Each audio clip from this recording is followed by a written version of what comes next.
आज काफी समय बाद आपसे इंटरेक्शन करने का फिर से मौका मिल रहा है, तो आप सबके आने के लिए यहाँ पर बहुत बहुत धन्यवाद आपका। देखिए, आज एक विषय जो है वो बड़ा ही ज्यादा महत्वपूर्ण विषय है और जिसको लेकर खासकर अगर हम जम्मू की बात करें और खासकर अगर अपने लोगों की यहाँ पर बात की जाए तो मुझे लगता है कि जो हमने बात की थी उसी के ऊपर ही आज ये सरकार आगे चल रही है। मेरे साथ यहाँ पर हमारे डॉक्टर कुलभूषण मोहत्रा जी, जो हमारे भारतीय जनता पार्टी की ज्ञान की गंगा आप समझ लिए पूरी लाइब्रेरी को संभालते हुए एक नया कीर्तिमान जिन्होंने स्थापित किया है, मेरे समक्ष वो भी इसी प्रेस वार्ता में रहेंगे। एचएस पमी जी एक जाने माने हमारे लीडर हैं, आरएसपुरा से आते हैं और आज पंजाबी के विषय में भी ये आपसे जरूर एक दो बातें कहेंगे। देखिए, दुर्भाग्यपूर्ण, अगर आपको याद होगा कि जब ये सरकार बनी है तो सबसे पहली बात मैंने एक ही कही थी कि हमने अपना 5-6 साल का रिपोर्ट कार्ड देकर पहले दिन से ये असेंबली चलाई थी और हमने कहा था कि हमने जिस तरह से दोनों आंखों से बराबर देखा है, हम भी उमर सरकार से यही कहना चाहते हैं कि आप भी दोनों आंखों से बराबर देखिएगा। और अगर आप वही गलती दोहराएंगे जो 50-60 सालों से आपने दोहराई है तो हमें दूसरी आंख खोलना अच्छी तरह से आती है। मेरे 28 शूरवीर विधायकों ने यह बता दिया कि जब भी जम्मू की बात की जाएगी या जब भी देश के खिलाफ कोई बात की जाएगी तो मेरे 28 के 28 विधायक अपने प्राण तक निछावर करने में पीछे नहीं हटेंगे, जिसका आपको परिणाम जो है वो कश्मीर में आपको, श्रीनगर में आपको मिल गया होगा। और उसी के चलते हुए, क्योंकि हमें पूरी तरह से ये लगता है कि ये सरकार एक आंख से देखना शुरू हो गई है, जिसके फलस्वरूप आप देखिए ये जो लेक्चरर की पोस्टें निकाली गई 575 पोस्टें, और अगर आप देखें ये हर एक चीज की उल्लंघना करते हुए फिर एक आंख से देखने का एक जो इन्होंने साहस किया है, एक जो इन्होंने षड्यंत्र रचा है और खासकर जो इन्होंने हमारे साथ नाइंसाफी की है, भले वो संस्कृत के विद्यार्थी हो, भले वो डोगरी के लोग हो, भले वो हिंदी वाले हो, उनके साथ जो इन्होंने नाइंसाफी की है वो आपके समक्ष यहां पर है, क्योंकि आप इस नई जो रिक्रूटमेंट इन्होंने जो एडवर्टाइजमेंट की है उससे साफ बताया जाता है कि ये उमर अब्दुल्ला जी की सरकार एक आंख से देख रही है। लेकिन मैं बताऊं, जिस तरह से हमारे विधायक कल रंधावा जी ने भी इसके ऊपर एक बहुत बड़ी प्रोटेस्ट भी किया और उन्होंने साफ चेतावनी दी कि हम जम्मू के साथ भेदभाव नहीं होने देंगे। हमें कोई एतराज नहीं है आप 36 पोस्टें दें उर्दू को या 360 दें, हमें उसमें कोई एतराज नहीं है, जो आपको लगता है करें।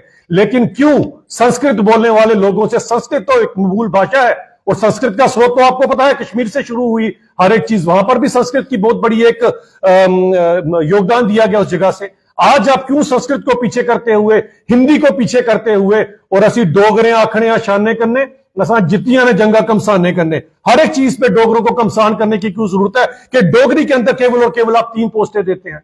क्या ये जो एजुकेशन वाली आपकी मंत्री साहिबा हैं, क्या इनको पता नहीं है कि नेशनल एजुकेशन पॉलिसी यानी कि भारत देश की जो पॉलिसी है उसके ऊपर हमने काम करना है? अगर आप उस पॉलिसी के ऊपर चलते हैं तो मुझे लगता है जो प्राथमिकता दी जानी चाहिए वो सबसे पहले मातृभाषा यानी कि मदर टंग यहां पर जो है, भले आप कश्मीरी स्पीकिंग के लिए बनाए, भले आप डोगरी बोलने वालों के लिए बनाए, लेकिन इनकी पोस्टों के साथ तो जस्टिफाई करें। आप यहां पर जब करते हैं तो डोगरी को केवल 3 पोस्ट है। ये किस तरह का आपका एक षड्यंत्र मैं कहूंगा से जो रचा जा रहा है खासकर जम्मू के लोगों के अगेंस्ट। और अगर आप देश की पॉलिसी देखते हैं, नेशनल एजुकेशन पॉलिसी के ऊपर आप काम करते हैं तो आपको प्राथमिकता सबसे पहले मदर टंग लैंग्वेज को देनी है, उसके बाद आपको संस्कृत को प्राथमिकता देनी है, हिंदी को प्राथमिकता देनी है। आपके नेशनल एजुकेशन पॉलिसी से ऊपर हो गए क्या? ये मंत्रालय हमारे यूनियन मंत्रालय से ऊपर हो गया? मुझे ये चीज का बड़ा अफसोस होता है कि जिस तरह का ये 575 की एडवर्टाइजमेंट यहां पर निकालकर इन लोगों ने बताया है कि हम लोग आज से ही जम्मू के खिलाफ काम करेंगे, जो जम्मू के लोग नहीं होने देंगे। और मैं एक चीज और बताना चाहता हूं, जो जम्मू से यहां से 3, अब इनके लिए लफ्ज जो यूज किया गया, जो कल रंधावा जी ने कहा था वही लफ्ज है, मैं यूज नहीं करूंगा क्योंकि उन्होंने यूज कर दिया इन तीनों के लिए। ये 3 जो कहते हैं हम तो जम्मू के ठेकेदार हैं, क्योंकि हमारे हाथ में, सभी के हाथ में इन्होंने चॉकलेट दे दी है, चुनचुना पकड़ा दिया हमारे हाथ में, किसी को कोई डेजिग्नेशन, किसी को कोई मंत्रालय दे दिया है और बार बार हमारे विधायकों के खिलाफ बात करते हैं। ये तीनों के तीनों कहां है मुझे बताएं जरा? क्या ये तीनों सो गए हैं? यार इन तीनों को लगता है कि उमर साहब ने फरमान जारी किया तो जिले इलाही करते हुए हमें इस चीज को कबूल करना है। अरे आप कबूल कीजिए, जिन लोगों ने आपको वोट डाला है वो इसे कबूल नहीं करेंगे, बिल्कुल कबूल नहीं करेंगे। हम क्यों माने इस तरह की नाइंसाफी हमारे साथ? हमारा जो हक है, जम्मू के लोगों का हक है, जो डोगरी का हक है और संस्कृत का हक है। संस्कृत के अंदर आप बताएं जरा, 46 पोस्टें बनती थी जिसमें से 20 एडवर्टाइजमेंट की और हो चुकी हैं पहले जो लगी हैं, लेकिन 26 के ऊपर आपने कोई नाम नहीं लिया। आप संस्कृत को क्यों पीछे धकेलना चाहते हैं? उस संस्कृत के ऊपर जिसके अंदर सभी वेद शास्त्र सब कुछ लिखे गए हैं और आज की पीढ़ी संस्कृत पढ़ना चाहती है। आज कई ऐसे स्कूल हैं, यहाँ जिंदरा में एक स्कूल है अगर मैं गलत नहीं हूं, वहां पर भी संस्कृत पढ़ने वाले इच्छुक लोग हैं। कई बच्चे संस्कृत पढ़ना चाहते हैं लेकिन संस्कृत की आप एडवर्टाइजमेंट करना नहीं चाहते। अगर आपको याद होगा, एक रमनीक शर्मा जी हैं जो पीएचडी स्कॉलर हैं, उन्होंने एक बार प्रोटेस्ट भी किया था, विक्रम चौक बंद किया था, संस्कृत के ऊपर आपको एडवर्टाइजमेंट देनी चाहिए। आज आप ये ऐसा षड्यंत्र जो रच रहे हैं, ये बिल्कुल बर्दाश्त नहीं किया जाएगा। और मैं उमर साहब से कहूंगा कि अपनी मंत्री साहबा को बताएं कि देश नेशनल एजुकेशन पॉलिसी से चलता है, नेशनल कॉन्फ्रेंस के मैनिफेस्टो से नहीं चलता। अगर नेशनल कॉन्फ्रेंस के मैनिफेस्टो में ऑटोनॉमी, अगर ये सब आप षड्यंत्र रचने के चक्रों में है, तो हमारे 28 विधायक आपको बता दिया होगा ट्रेलर के अंदर कि उन्होंने अपनी जान की परवाह नहीं की, उन्होंने अपनी हड्डियों की परवाह नहीं की, उन्होंने किसी चीज की परवाह नहीं की, उन्होंने सिर्फ देश के लिए काम किया और जम्मू के लोगों के लिए उन्होंने आवाज उठाई है। तो मैं बताना चाहता हूं और चेतावनी देना चाहता हूं, जितनी जल्दी होए आप इस एडवर्टाइजमेंट को चेंज करें और सबको उनका हक दिया जाए, क्योंकि भारतीय जनता पार्टी मूलभूत सबका साथ सबका विकास में यकीन करती है। 5-6 साल का रिपोर्ट कार्ड निकाल के देखिए, जो जम्मू में किया गया वही कश्मीर में किया गया। हमने तो कभी एक आंख से नहीं देखा। तो उमर साहब, आपकी जो सरकार है ये एक आंख से क्यों देख रही है? इसका तो हमें जवाब चाहिए हर एक चीज का। और नेशनल एजुकेशन पॉलिसी अगर मंत्री साहबा को समझ नहीं आती है, हमें समय दें, हम समझाते हैं आपको आके कि नेशनल एजुकेशन पॉलिसी क्या होती है, वो क्या बोल रही है, वो किस तरह से सारे का सारा जो स्ट्रक्चर 50-60 साल से जो एजुकेशन पॉलिसी चली आ रही थी उसको क्यों बदला गया, ताकि आने वाले समय में बच्चों को रोजगार मिले और हमारी एजुकेशन पॉलिसी इंटरनेशनल लेवल के ऊपर काम करे। लेकिन आप ये क्या कर रहे हैं? आप क्या चाहते हैं कि वही रह जाए सब कुछ जो नेशनल एजुकेशन पॉलिसी आने से पहले था, वैसा ही चलता रहे? अरे हम तो देश को आगे ले जाना चाहते हैं, जम्मू कश्मीर को आगे लेना चाहते हैं, लेकिन आप हमें पीछे धकेलना चाहते हैं, जो कि हम होने नहीं देंगे। और एक चीज और, मैं हमारे अध्यक्ष, क्योंकि आज हमारे समक्ष नहीं है, माननीय सत शर्मा जी, वो इस चीज को लेकर यूनियन मंत्रालय में एजुकेशन के मंत्री के साथ भी इसके ऊपर बात करेंगे और ये चीज हम होने नहीं देंगे। मैं सभी जम्मू के लोगों को और सभी लोगों को मैं बता देना चाहता हूं कि जब तक भारतीय जनता पार्टी है इस चीज को हम नहीं होने देंगे। मेरे बीच में एचएस मम्मी जी भी हैं, पंजाबी की पोस्ट को लेकर, क्योंकि सिर्फ और सिर्फ एक पोस्ट दी गई अगर मैं गलत नहीं हूं, उसके ऊपर ये 2 लफ्ज आपसे कहेंगे। एक पोस्ट दी। बहुत बहुत धन्यवाद। अभी अभिजीत जी ने पूरी जो एडवर्टाइजमेंट हुई, जिस ढंग से उन्होंने पोस्टें निकाली और उसको बाइफरकेशन करते हुए संस्कृत को, डोगरी को, पंजाबी को और दूसरी लैंग्वेज को इन्होंने जैसे उनकी गिनती की है, और जम्मू के साथ जैसे उन्होंने कहा कि हम लोगों ने कभी ये चीज नहीं सोची, जैसे उन्होंने बोला सबका साथ, सबका विकास और का सबका विश्वास जीतने का प्रयास हम लोग करते रहे। भारतीय जनता पार्टी ये जो पक्षपात की जो राजनीति हम बर्दाश्त नहीं करेंगे। पंजाबी के लोग अब सब जानते हैं कि जम्मू रीजन में नहीं, कश्मीर रीजन में भी जो बहुत सारे जो हमारी जनता है, हमारी जहां के लोग हैं, वो पंजाबी बोलते हैं। और एक पोस्ट देके इन्होंने बहुत सारा लोगों के साथ मजाक किया है। जैसे इन्होंने बोला है इस चीज को वो मॉडिफाई करें और ये सर्वे करवा लेंगे कि पंजाबी कितने लोग पंजाबी बोलते हैं। तो ये चीज जो नाइंसाफी है ये बर्दाश्त नहीं होगी। पंजाबी को अपना हक मिलना चाहिए। और ये जो एडवर्टाइजमेंट की गई है इसके खिलाफ जितने भी पंजाबी के हमारे प्लेटफॉर्म, हम वहां भी प्रोटेस्ट करेंगे और सरकार को ये चेतावनी भी देते हैं कि आइंदा के लिए ऐसा मजाक हमारे साथ मत करें, क्योंकि पंजाबी बोलने वाले बहुत से लोग हैं। ये पोस्टों को इंक्रीज किया जाए, जो हमारा पंजाबी का हक बनता है हमें दिया जाए। धन्यवाद। हमारे बीच में हमारे कुलभूषण मोत्रा जी, जो खासकर अगर आज डोगरा पगड़ी को लेकर पूरी कैंपेन और पूरे डोगरा को साथ में जोड़ रहे हैं, वो भी आपसे 2 लफ्ज करेंगे, क्योंकि डोगरी के साथ भी जो नाइंसाफी केवल और केवल 3 पोस्टें देकर की है, उसके लिए कुलभूषण जी आपसे जरूर बात करेंगे। धन्यवाद जी।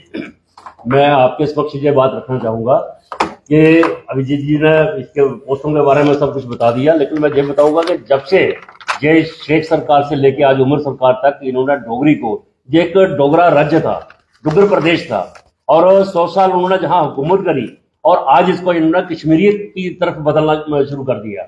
और डोगरी वालों को, जो डोगरी बोलने वाले थे, डोगरी में पढ़ने वाले थे, जहां 1944 से लेकर 48 तक का जो हमने ब्यौरा देखा कि उर्दू का डोगरी का पेपर भी निकलता था, वो भी आस्ता आस्ता बंद कर दिया। आज लोग जो हमारे डुग्गर प्रदेश के लोग हैं, जनता है, वो चला रही है कि जहां डोगरा चैनल होना चाहिए, डोगरा सर्टिफिकेट मिलना चाहिए। हम तो उनकी बात कर रहे हैं और ये तो आस्ता आस्ता जितने भी वो लेक्चरर तक जो पोस्टें निकल रही है उनको भी खत्म करते जा रहे हैं। क्या वो इनका मेन मानसिकता इनकी ये है कि डोगरी को समाप्त करो और डोगरों की पहचान खत्म करो। ऐसा कभी भी नहीं होने देंगे, ना ही हमारे विधायकगण करने देंगे, ना हमारी पार्टी का होने देगी और ना ही हम लोग करने देंगे। आज भी लोग, जहां डुग्गर प्रदेश के लोग, स्टूडेंट्स वगैरह सड़कों पर निकले हुए हैं और आज इसका एक बहुत ज्यादा इसको हम अच्छे तरीके से लेंगे ताकि मतलब गवर्नमेंट के कान भी खुले और गवर्नमेंट को पता भी चले कि डुग्गर प्रदेश के लोग इस तरह आराम से नहीं बैठेंगे जिस तरह आप लोग उनको खत्म करना चाहते हैं।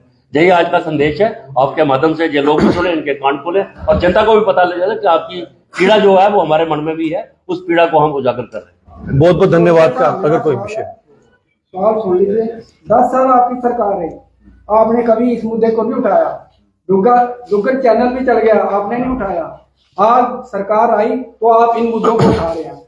आपकी सरकार थी, इंडायरेक्ट वे में बीजेपी का एलजी था। पंजाबी की बात करें सरदार जी, पंजाबी के पास उनके पास लेके गए थे, लेटर मेमोरेंडम लेके गए थे, उन्होंने सब सिरे से निकाल दिया था। आज आप इसके ऊपर बात कर रहे हैं। तो 10 साल आपने कुछ नहीं किया। इवन के जितनी भी यूनिवर्सिटी हैं सभी वाइस चांसलर जो बाहर के हैं, तो आप कैसे कह सकते हैं? देखिए 10 साल में आपने क्या किया? देखिए संधू साहब, पहली बात ये आती है कि हमने क्या किया। हमारा रिपोर्ट कार्ड पहले दिन ही दिया गया था। हमने वहां पर भी जो हमने किया वो हमने पूरा रिपोर्ट कार्ड आपको देकर रखा। 1.17 लाख करोड़ की जो जीडीपी थी वो 2.23 लाख करोड़ में आ गई। जो बैंक जेएंडके बैंक मैं आ रहा हूं, उसी के ऊपर आऊंगा। 2 मिनट सुनिए ना आप मेरी बात। सबसे बड़ी ये आती है कि जो पंजाबी को लेकर अभी थोड़े दिन पहले फारूक साहब ने आकर एक बयान दिए यहाँ पर, उन्होंने अगर जो कंसर्न्स बताए यहाँ पर आके, आनंद कारज एक्ट की बात कर रहे थे, वो किसने दिया? इसी बात की जनता पार्टी की इसमें आया। हक बनता था हर एक चीज का। आज अगर पंजाबी की पोस्ट अगर उस समय लाई जाती तो पूरी तरह से जो हक दिया जाता था पूरी उनको पोस्टें दी जाती। लेकिन ये सरकार, अगर फारूक साहब यहां आकर बात करते हैं सबकी, तो उन्हीं की सरकार जो है वो एक पोस्ट पंजाबियों को देती है। तो किस तरह से मैं रिपोर्ट कार्ड आपको दे रहा हूं ना, आप सुनिए ना। आप सुनेंगे नहीं तो कैसे बात बनेगी? मैं बता रहा हूं कि फारूक साहब थोड़े दिन पहले आए थे।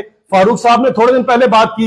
आनंद कारज एक्ट ठग ने दिया। फारूक साहब कहते हैं कि इसके ऊपर हमें एक्सप्लेनेशन दी जाए। आज उन्हीं की सरकार के अंदर एक पोस्ट पंजाबी को दी जा रही है, तो ये तो उनको पूछना चाहिए। इससे पहले जो एडवर्टाइजमेंट होती है उसमें पूरा हक दिया जाता, क्यों ना दिया जाता? हम तो नेशनल एजुकेशन पॉलिसी के ऊपर बात कर रहे हैं। पंजाबी का अपना हक बनता है, अपना हक बनता है डोगरी का, अपना हक बनता है हिंदी का और संस्कृत का हक बनता है। हम उसके ऊपर बात कर रहे हैं। इस सरकार से पूछिए जिन्होंने नहीं दिया है। जी जी क्या रणनीति रहेगी? आपने कहा कि ट्रेलर पहले देख लिया, आप इस मामले को लेकर क्या वो रणनीति रहेगी आपके? देखिए, बड़ी सिंपल सी बात है कि हमारा डे वन से हमारी मंशा तो बिल्कुल इस तरह से थी कि जो हमने 50-60 साल इन्होंने जो नाइंसाफी की वैसी ना हो। हमने तो असेंबली डे वन जब शुरू किया, हमने रिपोर्ट कार्ड दिया है। हमने G20 की बात की, हमने टनल्स की बात की, हमने तरक्की की बात की। इन्होंने अगले दिन क्या किया? वो घिसा पिटा राग लापा 370 जो खत्म हो चुका है, दफन हो चुका है, जो कभी वापस नहीं आएगा, इन्होंने वहां से शुरुआत की। इनकी मंशा तो यहीं से पता लग रही है। इनके आगा रऊला तो बोलते हैं कि आप वापस चलो 1953 से पीछे। इनके आगा रऊला बोलते हैं रिजर्वेशन खत्म कर दो। तो जरा जवाब दे उमर सरकार कि आप किस तरह की बातें कर रहे हैं। वो तो कहते हैं मैं अपने ही मुख्यमंत्री के बाहर धरना दूंगा अगर रिजर्वेशन खत्म नहीं की जाएगी। तो आज तो मुझे लगता है ये सब कुछ चीजों का जवाब देना पड़ेगा उनको। ठीक।